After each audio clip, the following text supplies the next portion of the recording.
Will जो होती है ये केवल इच्छा नहीं होती, बल्कि उस इच्छा के लिए व्यक्ति की तत्परता भी होती है। अब वो जो उसकी इच्छा है, जो उसकी विल है, उसको एग्जीक्यूट करना चाहता है। इससे आप समझ रहे हैं नहीं समझ रहे हैं?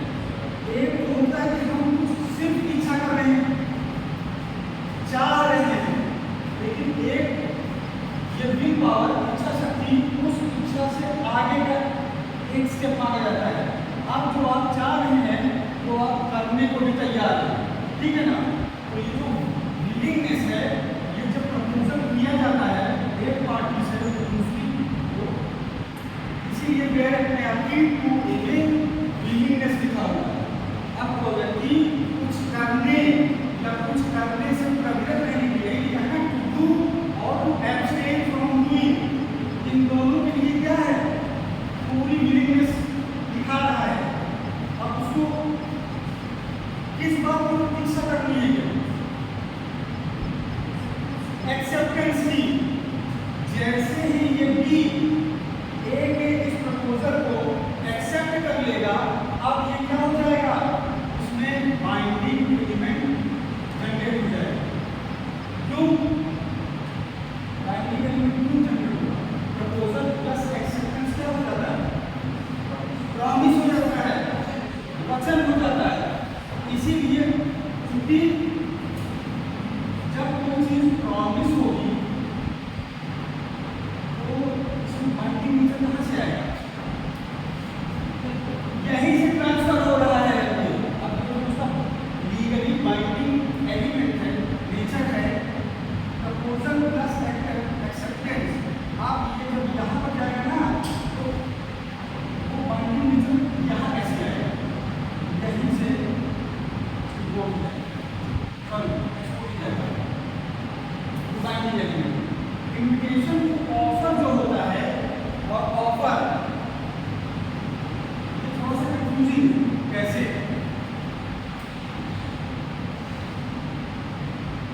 हमने आपको इसीलिए थोड़ा सा रिवीजन कराया। ऑफर जो होता है वो ए से बी के पास प्राथमिक रूप से आता है, प्राइमरी रूप से, लेकिन इन्विटेशन टू ऑफर जो होता है वो ए किसी भी कार्य द्वारा बी को इनवाइट करेगा कि अब ये इसको ऑफर करे। अगर ये इन्विटेशन नहीं जाएगा तो ये इन्विटेशन को ऑफर नहीं माना जाएगा। अब ये बी जाएगा ना, ये यहाँ से स्टार्ट, हाँ पहले ए ही करेगा। निमंत्रण कौन देता है? हम बिना बुलाए किसी निमंत्रण पर तो जाएंगे नहीं। जब निमंत्रण दिया जाएगा फिर हम उसके बाद जाएंगे। वही कॉन्सेप्ट है इन्विटेशन टू ऑफर। इसका सबसे आसान उदाहरण है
नाम का व्यक्ति है जो नीलामी करता है,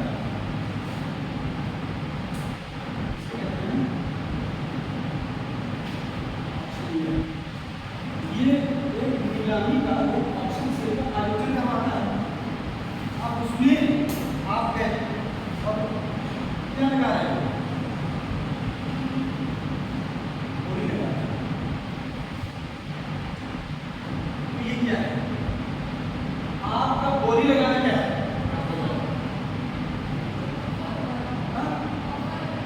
हाँ ये ऑफर है ये, लेकिन ये क्या है, ये इन्विटेशन ऑफर है। जब आप बोली लगाओगे तब इस नीलामी कर्ता के स्वयं से रिलेटेड है कि ये आपके ऑफर को स्वीकार करें या ना करें। इसी नीलामी में सबसे ऊंची बोली लगाकर भी आप उस संपत्ति पर अपना दावा नहीं कर सकते। क्यों? क्योंकि आपका ऑफर एक्सेप्ट नहीं होगा। आप ये भी क्लेम कर सकते हैं ना भाई, जब सबसे अच्छी बोली हमने लगाई है, सबसे ऊंची बोली, ये संपत्ति हमको मिलनी चाहिए। इस तरीके के मामले में न्यायालय गए हैं। जब ये कॉन्सेप्ट भारत में नया नया था तब न्यायालय ने इंग्लिश जो वहाँ के निर्णय, वहाँ के डिसीजन थे, उनका सहारा लेकर के ये चीज क्लियर की है कि आप ये न सोचें कि ये नीलामी करवा करके ऑफर कर रहा है और आपने बोली लगा करके एक्सेप्ट किया है। नहीं, आप ऑफर कर रहे हो।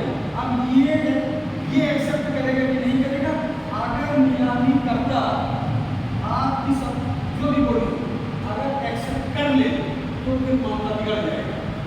तब फिर आपको या तो वो प्रॉपर्टी दिलवाई जाएगी या तो जो भी आप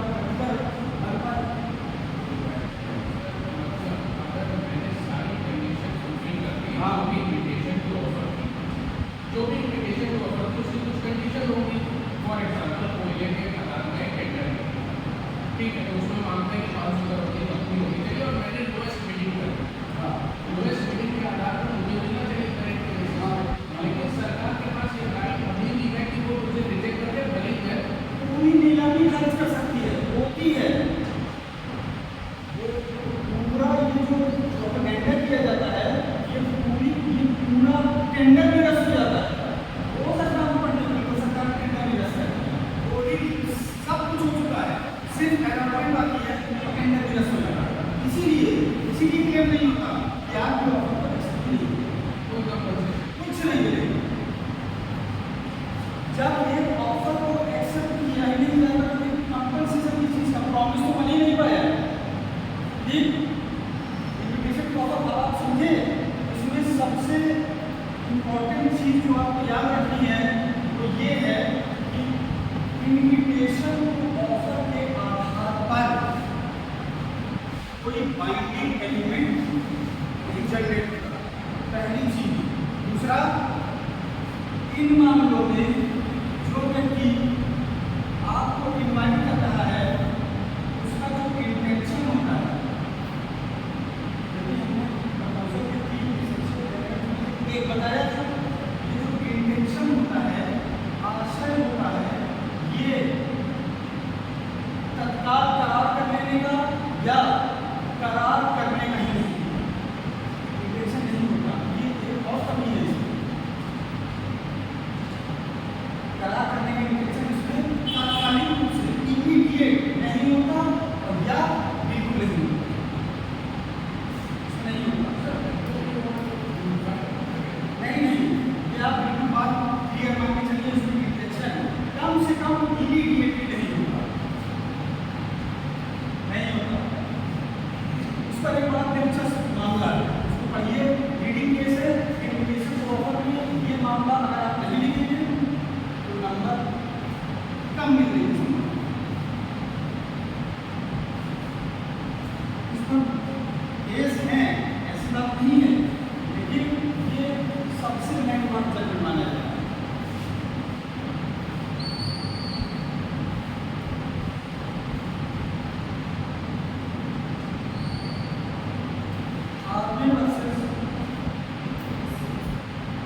प्लेंटिफ सोचते हैं क्या होता है? प्लेंटिफ और डिफेंडेंट। प्लेंटिफ का मतलब होता है वादी, जो अपना अपने अधिकारों को इन्फोर्स कराने के लिए न्यायालय में प्लेंटिफ के माध्यम से सबसे पहले जाता है। वादी जिसके विरुद्ध जाता है वो होता है डिफेंडेंट, प्रतिवादी।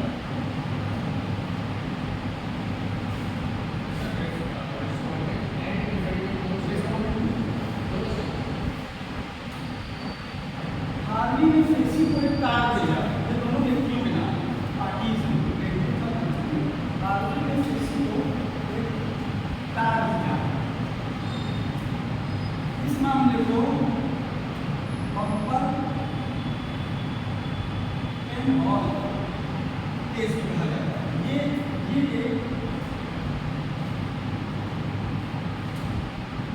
प्रॉपर्टी है ना, बम्पर एंड हॉल। हार्वी ने फेसी को कहा कि क्या आप अपना बम्पर एंड हॉल सेल करना चाहते हैं? और ध्यान सुनिए, क्या आप अपना बम्पर एंड हॉल सेल करना चाहते हैं? यदि हाँ, अगर आपकी इच्छा हो सेल करने की, यदि सेल करना चाहते हैं तो न्यूनतम कीमत लिखें। ये चीज तय करके उसने फेसी के पास भेज दिया। फेसी ने इसका सिर्फ एक लाइन में जवाब दिया कि इसकी न्यूनतम कीमत इतनी है। ये लिख करके फेसी ने हार्वी के पास भेज दिया। हार्वी ने फिर एक तार भेजा कि ठीक है, इस कीमत पर खरीदने को हम तैयार हैं।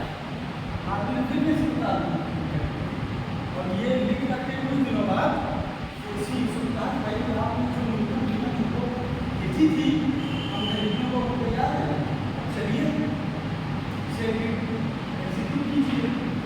फेसी ने मना कर दिया। हार्वी कोर्ट चला गया। कोर्ट पे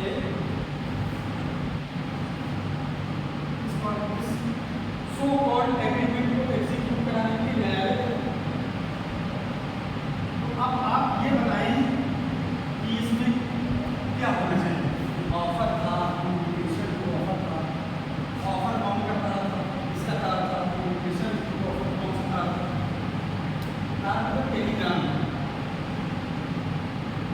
ऑफर है ये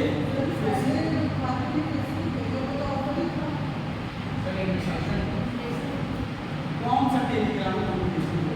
हार्वी का फेसी को भेजा है। कौन वाला? पहला वाला?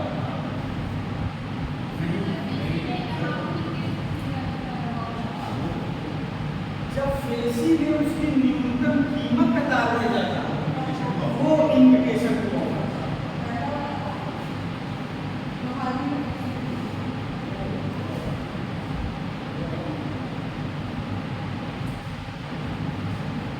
इसमें एक पैराग्राफ कि क्या आपको दो सवाल पूछे गए कि क्या आप उसको बेचना चाहते हैं? अगर बेचना चाहते हैं तो न्यूनतम कीमत लिखें। फिर फेसी ने हार्वी को न्यूनतम कीमत का टेलीग्राम भेजा। जब ये मामला न्यायालय में गया तो न्यायालय ने जो उसमें लूप होल निकाले वो कई थे, लेकिन आपके काम की चीज ये है, पहली चीज यहाँ पर न्यूनतम कीमत की बताइए, कीमत बताइए। दूसरा,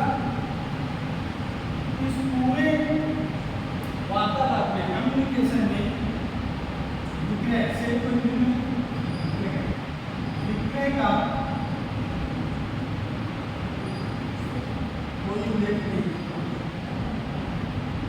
सेल फेसी ने जो हार्वी को न्यूनतम कीमत बताई थी, क्या उसमें बेचने का इंटेंशन भी उसका था?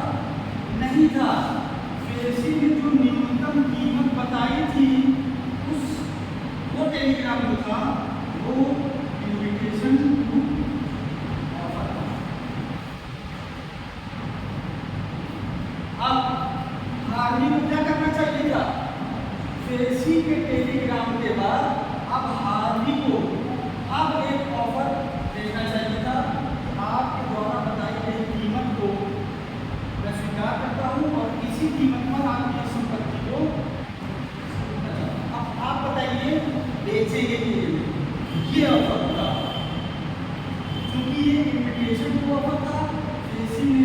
टेलीग्राम से आर्मी को ऑफर करने के लिए लिखा था।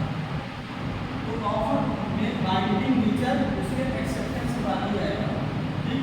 तो इसीलिए जब एक्सेप्टेंस ही नहीं किया तो प्रॉमिस नहीं कर पाएगा ना, बाइंडिंग एलिमेंट से नहीं कर पाएगा। इसीलिए इस ऑफर का आर्मी को कोई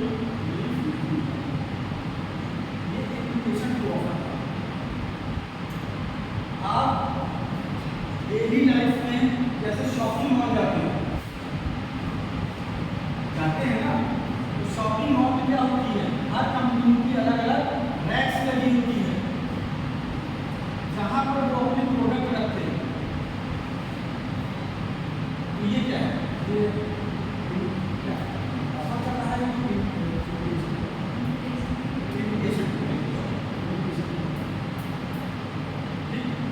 एक लाइब्रेरी में एक व्यक्ति गया जो लाइब्रेरी किताबों को सेल करते थे। इलाहाबाद शायद नहीं है, लेकिन जो मेट्रो सिटीज है वहाँ पर अगर आपको बुक खरीदनी है आपको मांगना नहीं पड़ता, बहुत बड़ा हॉल होता है, वहाँ आप जाइए जो बुक आपको रहेगी रैक से बाहर निकाल करके कैश काउंटर पर जाइए और तो उसको सील स्टाम्प लगा देगा, आपसे उसकी प्राइस कर देगा। अगर आप उस लाइब्रेरी से एक बुक निकालें और कैश काउंटर पर ले जाकर के रखते हैं, ये क्या है, क्या है? अब आप जब उसकी बुक निकाल करके उसके कैश काउंटर पर रख रहे हैं, ये प्रपोजल है, ये